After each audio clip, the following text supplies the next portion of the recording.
ఓం శాంతి 12/6/2025 సాకార ఈశ్వరీయ మధుర మహావాక్యాలు. మధురమైన పిల్లలారా, మీకిప్పుడు జ్ఞాన దృష్టి లభించింది. అందువలన మీ వెతుకుట సమాప్తమైంది. మీరు శాంతిధామం సుఖధామాలను స్మృతి చేస్తారు. ప్రశ్న: దేవతలలో ఏ శక్తి ఉంది? ఆ శక్తి ఏ విశేషత కారణంగా ఉంది? జవాబు: దేవతలలో సమస్త విశ్వంపై రాజ్యం చేసే శక్తి ఉంది. ఆ శక్తి విశేషంగా ఏకమతము అనగా ఐకమత్యము కారణంగానే ఉంది. అక్కడ ఏకమతంగా ఉండే కారణంగా వజీరు, మంత్రి మొదలగు వారిని ఉంచుకోవాల్సిన అవసరం ఉండదు. దేవతలు సంగమ యుగంలో తండ్రి నుండి ఎటువంటి శ్రీమతాన్ని తీసుకున్నారు అంటే, దీని ద్వారా వారు 21 జన్మలు రాజ్య పాలన చేస్తారు. అక్కడ ఒకే రాజు, ఒకే దైవీ కుటుంబం ఉంటుంది. రెండవ మతం ఏది ఉండదు. పాట: నయనహీనులకు దారి చూపించు ప్రభువు.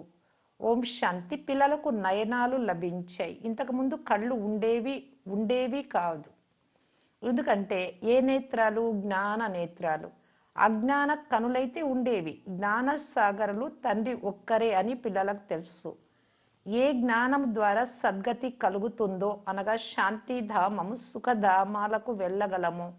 ఆత్మిక జ్ఞానం ఇంకెవ్వరిలోనూ లేదు. సుఖధామము పరివర్తన చెంది మాయా రాజ్యము లేక దుఃఖధామం ఎలా ఏర్పడుతుందో పిల్లలైన మీకు దృష్టి లభించింది. నయనహీనులకు దారి చూపండి అని పిలవడం మొదలవుతుంది. భక్తి మార్గంలోని యజ్ఞాలు, దాన పుణ్యాలు మొదలైన వాటి ద్వారా శాంతిధామము సుఖధామాలకు వెళ్లేందుకు ఏ దారి లభించదు. ప్రతి ఒక్కరూ తమ తమ పాత్రలు అభినయించాల్సిందే. తండ్రి చెప్తున్నారు, నాకు కూడా పాత్ర లభించింది. భక్తి మార్గంలో ముక్తి, జీవన్ముక్తులకు దారి చూపించమని పిలవడం మొదలవుతుంది. దాని కొరకు ఎన్నో యజ్ఞాలు, దాన పుణ్యాలు మొదలైన వాటిని చేస్తారు. ఎంతగానో భ్రమిస్తూ ఉంటారు. శాంతిధామము సుఖధామాలలో అలమటించడమే ఉండదు. ఇది కూడా మీకు మాత్రమే తెలుసు. వారికి కేవలం శాస్త్రాలలోని చదువును, శారీరక చదువులను గురించి మాత్రమే తెలుసు.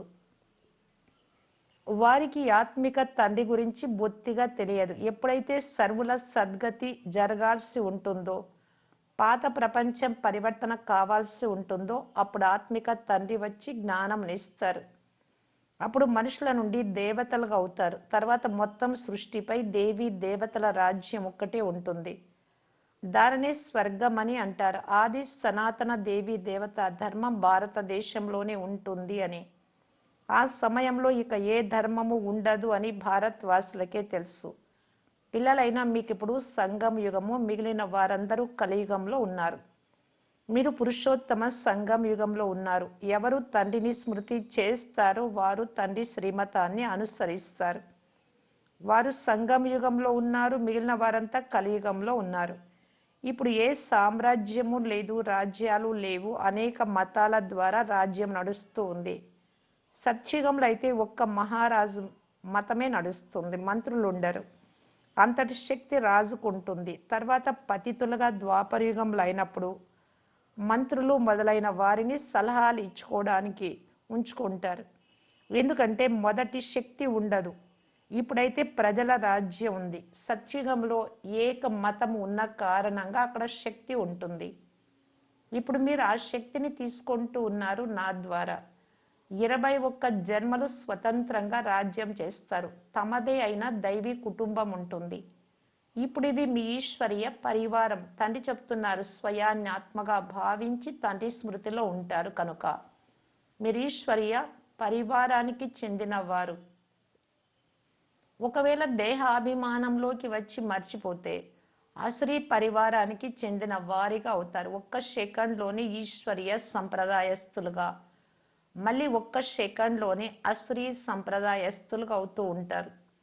స్వయాన్ని ఆత్మగా భావించి తండ్రిని స్మృతి చేయడం ఎంత సహజమైన పిల్లలకు కష్టం అనిపిస్తుంది.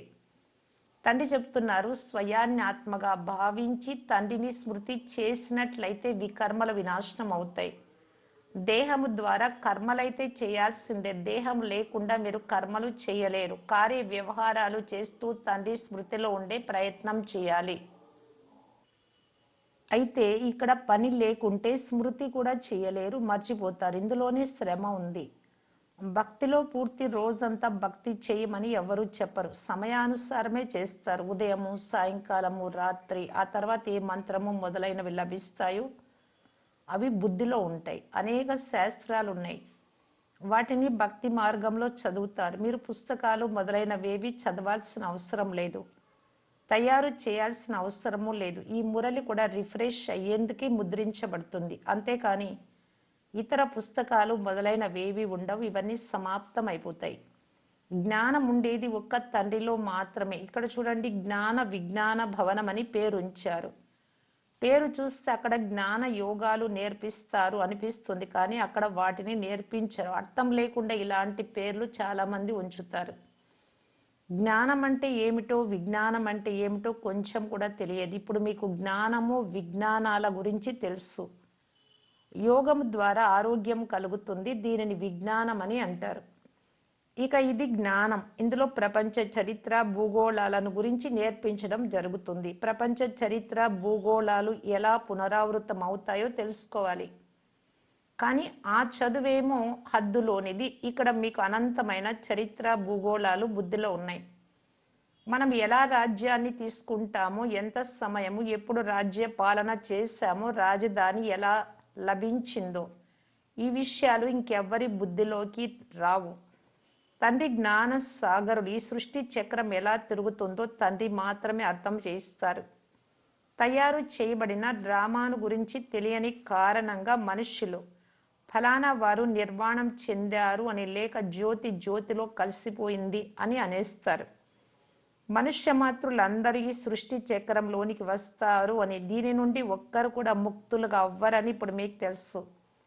మనుష్యాత్మ ఒక శరీరాన్ని వదిలి మరొకటి తీసుకుంటుంది. ఇది చాలా పెద్ద డ్రామా అని తండ్రి అర్థం చేయిస్తున్నారు. అందరిలో ఆత్మ ఉంది. ఆత్మలో అవినాశి పాత్ర నిండి ఉంది. దీనిని తయారై అని అంటారు. ఇప్పుడు డ్రామా అని అన్నట్లయితే తప్పకుండా దీనికి కొంత సమయం అంటూ ఉండాలి. ఈ డ్రామా 5000 సంవత్సరాలదు అని తండ్రి అర్థం చేయించారు.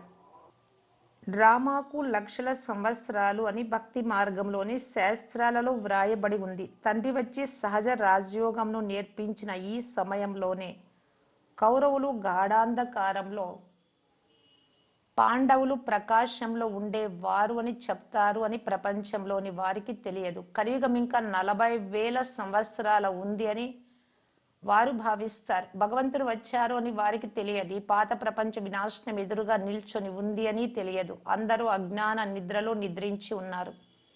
యుద్ధాన్ని చూసినప్పుడు ఇది మహాభారత యుద్ధానికి గుర్తు అని అనుకుంటారు.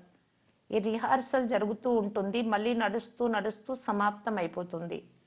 ఎందుకంటే ఇప్పుడు ఇంకా మీ రాజ్య స్థాపన పూర్తి కాలేదు అని మీకు తెలుసు. తండ్రియే సహజ రాజయోగం నేర్పించి ఇక్కడే రాజ్యాన్ని స్థాపించారు అని గీతలో వ్రాయలేదు. గీతలో అయితే ప్రళయాన్ని చూపించారు, మిగిలిన అందరూ మరణించారు అని, కేవలం పంచ పాండవులు మాత్రమే మిగిలారు అని చూపించారు. వారు కూడా పర్వతాల పైకి వెళ్ళి కరిగిపోయి మరణించారు అని వ్రాశారు. రాజయోగము ద్వారా ఏ మేలు జరిగిందో కొంచెం కూడా తెలియదు. తండ్రి ప్రతి విషయాన్ని అర్థం చేస్తూ ఉంటారు. అవేమో హద్దులోని విషయాలు. వాటిని హద్దు బ్రహ్మ రచిస్తారు, పాలన కూడా చేస్తారు, కానీ ప్రళయము చెయ్యరు. స్త్రీని దత్తత తీసుకుంటారు, తండ్రి కూడా వచ్చి దత్తత తీసుకుంటారు. తండ్రి చెప్తారు, నేను బ్రహ్మలో ప్రవేశించి పిల్లలైన మీకు జ్ఞానం వినిపిస్తాను, ఇతరి ద్వారా పిల్లలను రచిస్తాను. తండ్రి కూడా ఉన్నారు, పరివారం కుటుంబం కూడా ఉంది. ఇవి చాలా గుహ్యమైన విషయాలు, చాలా గంభీరమైన విషయాలు. ఎవరి బుద్ధిలోనైనా అతి కష్టంగా కూర్చుంటాయి. ఇప్పుడు తండ్రి చెప్తున్నారు, మొట్టమొదట మిమ్మలను మీరు ఆత్మ అని భావించండి. ఆత్మయే ఒక శరీరాన్ని వదిలి మరొక శరీరాన్ని తీసుకుంటుంది. శరీరానికి వేరు వేరు పేర్లు పెట్టబడతాయి. నామ రూపాలు, ముఖ లక్షణాలన్నీ వేరువేరుగా ఉన్నాయి. ఒకరి ఆకారం మరొకరితో కలవదు. ప్రతి ఆత్మకు జన్మ జన్మలలో కూడా రూపురేఖలు వేరువేరుగానే ఉంటాయి. తమ తమ పాత్ర డ్రామాలు నిశ్చితమై ఉంటుంది. అందుకే దీనిని తయారు చేసి చేయబడిన డ్రామా అని అంటారు. ఇప్పుడు బేహద్దు తండ్రి చెప్తున్నారు, నన్ను స్మృతి చేసినట్లయితే వికర్మలు వినాశనం అవుతాయి. మరి మనం ఎందుకు తండ్రిని స్మృతి చేయరాదు? ఇదే శ్రమతో కూడుకున్న విషయం. పిల్లలైన మీరు స్మృతి యాత్రలో కూర్చున్నప్పుడు మాయావి తుఫానులంటే రకరకాల సంకల్పాలు వస్తాయి. యుద్ధం నడుస్తుంది. అయితే మీరు భయపడరాదు. మాయ మాటి మాటికి స్మృతి తెగిపోయేలాగా చేస్తుంది. సంకల్ప వికల్పాలు ఒక్కసారిగా తలను చెడిపేసే విధంగా వస్తాయి. మీరు శ్రమ చేయండి. ఈ లక్ష్మీ నారాయణల కర్మేంద్రియాలు ఎలా వశమయ్యాయి? వీరు సంపూర్ణ నిర్వికారులుగా ఉండేవారు అని తండ్రి అర్థం చేయించారు. ఈ శిక్షణ వీరికి ఎక్కడి నుండి లభించింది? పిల్లలైన మీకు ఇప్పుడు ఇలా తయారయ్యే శిక్షణ లభిస్తోంది. వీరిలో ఏ వికారాలు ఉండవు. అక్కడ రావణ రాజ్యమే లేదు. తర్వాత రావణ రాజ్యం వస్తుంది. రావణుడు అంటే ఎవరో ఎవ్వరికీ తెలియదు. డ్రామా అనుసారంగా ఇది కూడా నిశ్చితమై ఉంది. డ్రామా ఆది మధ్య అంత్యములను గురించి తెలియని కారణంగానే మాకు తెలియదు నేతి నేతి అంటూ వచ్చారు. ఇప్పుడు మీరు స్వర్గవాసులుగా అయ్యేందుకు పురుషార్థం చేస్తున్నారు. ఈ లక్ష్మీ నారాయణులు స్వర్గానికి అధికారులు కదా. వీరి ఎదుట తల వంచేవారు తమో ప్రధానమైన కనిష్ట పురుషులు. తండ్రి చెప్తున్నారు, మొట్టమొదట ఒక్క మాటను పక్కా చేసుకోండి. స్వయాన్ని ఆత్మగా భావించి తండ్రిని స్మృతి చేయండి. ఇందులోనే శ్రమ ఉంది. ప్రభుత్వ ఉద్యోగం 8 గంటలు ఉంటుంది కదా. ఇప్పుడు మీరు బేహద్దు ప్రభుత్వానికి సహయోగులు. మీరు తక్కువలో తక్కువ 8 గంటలు పురుషార్థం చేసి స్మృతిలో ఉండాలి. ఈ అవస్థ ఎంత పక్క అయిపోతుంది అంటే ఇక మీకు ఎవ్వరూ గుర్తుకు రారు. తండ్రి స్మృతిలోనే శరీరాన్ని వదులుతారు. అలాంటి వారే విజయమాలలో మణిగా అవుతారు.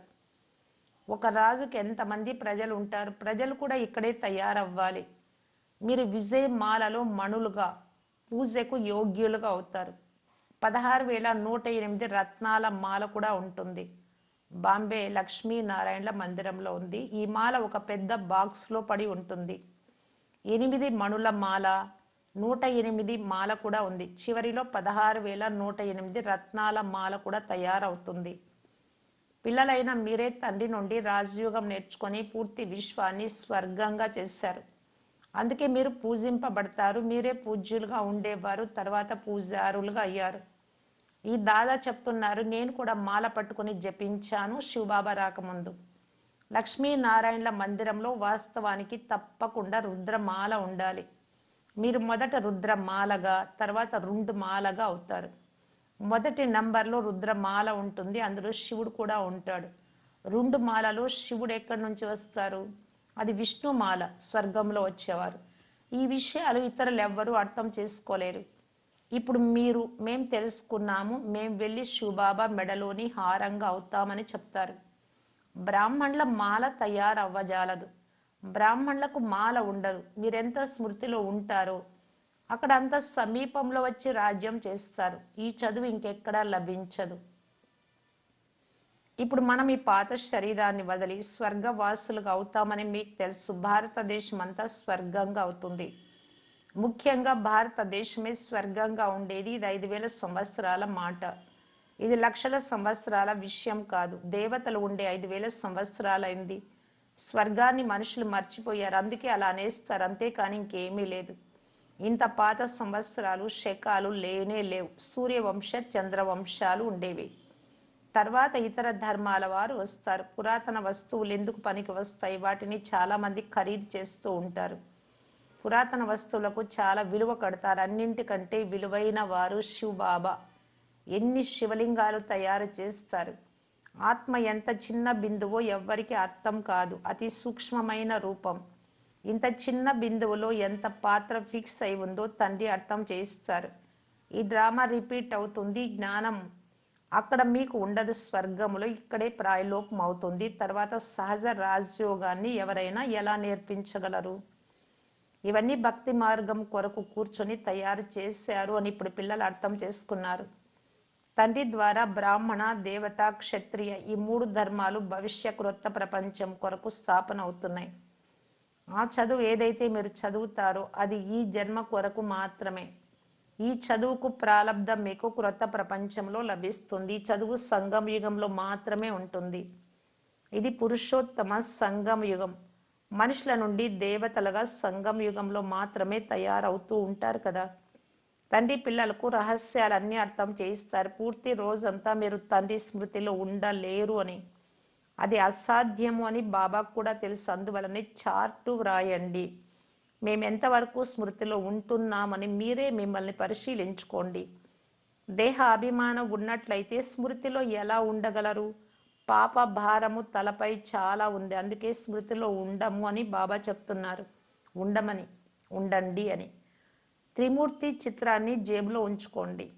ఇంత చెప్తున్నా మీరు మాటి మాటికి మర్చిపోతున్నారు.